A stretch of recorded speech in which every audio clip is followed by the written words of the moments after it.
Assalamualaikum warahmatullahi wabarakatuh.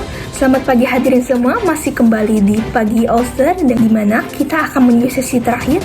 Di sesi terakhir kita akan masuk ke sesi Get to Know with Oster.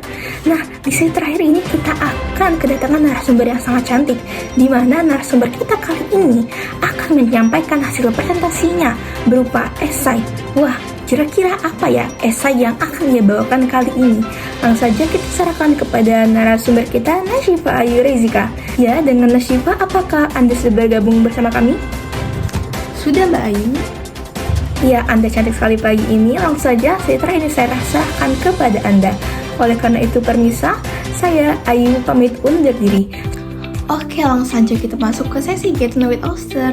Nah, perkenalkan saya Nashifa Ayu Rezika. Saya akan membantu Anda dengan ini profil saya. Saya akan memaparkan hasil pembuatan esai saya yang berjudul Dualisme Sikap Pelajar Antara Lingkungan Rumah dan Sekolah.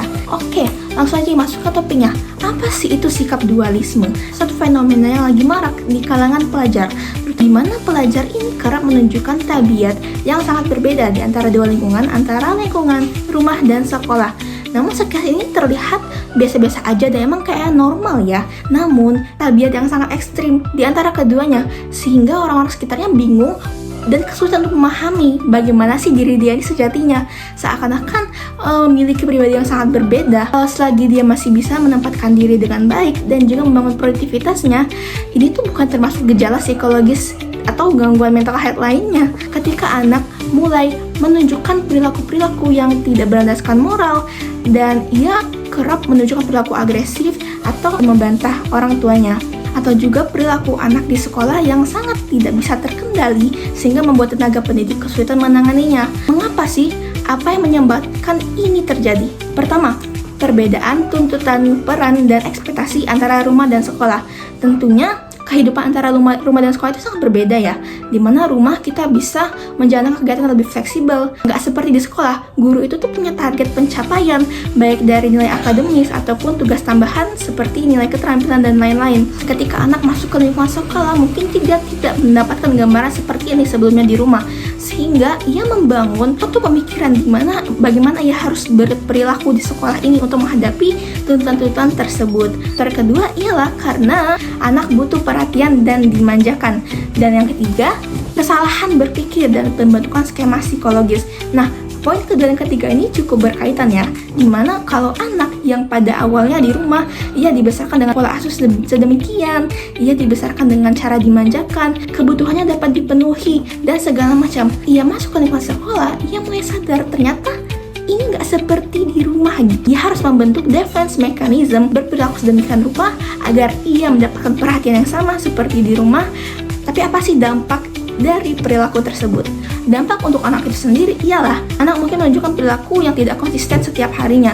Ia mungkin mulai kebingungan untuk menerapkan atau memegang prinsip moral dan nilai pada dirinya, sehingga kemungkinan di masa depan ia akan mengalami krisis identitas atau kebingungan identitas.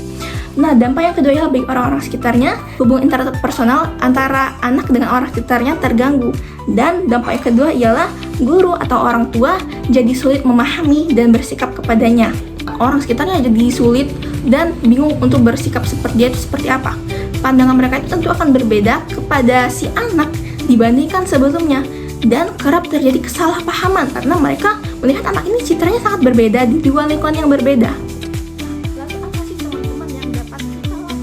Kolaborasi yang kuat antara orang tua dan guru, di mana orang tua dan guru itu dapat membentuk kolaborasi untuk saling mengkomunikasikan perkembangan anaknya di sekolah maupun di rumah. Peran kedua ialah latihan berbasis pendidikan karakter. Pendidikan karakter itu nggak kalah pentingnya dibanding semuanya, karena dengan mengajarkan pendidikan karakter secara tepat ke anak itu dapat mengerti, ia jadi tahu apa sih yang harus dilakukan, apa sih hal yang nggak boleh ia lakukan, dan anak jadi makin mengenal dirinya sendiri. Dan yang terakhir ialah pemenuhan dukungan psikologis. Anak dapat merasa ia ini didukung secara psikologis orang-orangnya, ia itu memiliki support system yang mumpuni, dan demikian baik orang tua maupun dirinya sendiri dapat lebih memahami dirinya sendiri.